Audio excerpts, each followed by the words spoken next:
always looking for this sort of unexplained thing in their lives, you know? Some people call it the other. Sometimes, I think, there's a lack of something in bodies of work that are one thing. It's almost like, you know, real life isn't like that.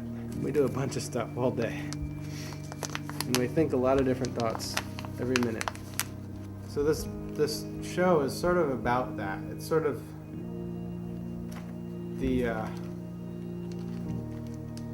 it's trying to find the other in all of these photographs that we have just sort of thrown away.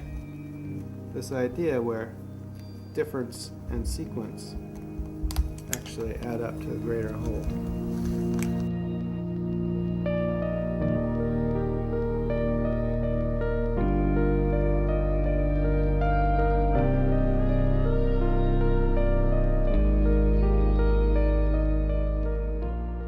I grew up in rural Vermont, and there's a lot of really great things about it, and I think, you know, later in my life I'll probably end up being in rural Vermont. It was pretty idyllic when I look back on it.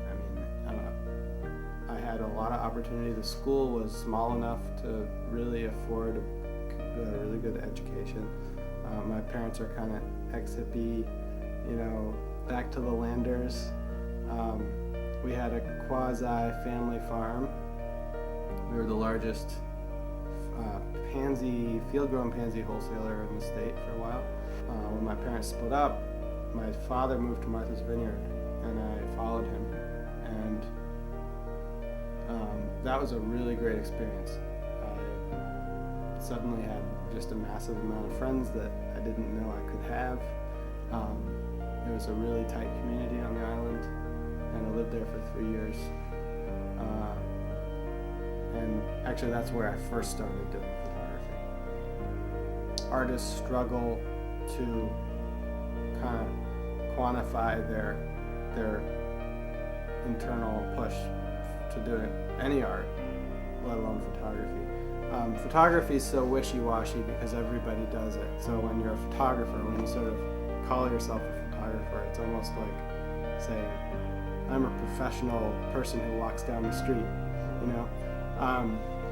But what really strikes me, what really captivates me about photography is my ability to sort of distill a moment in time that happened.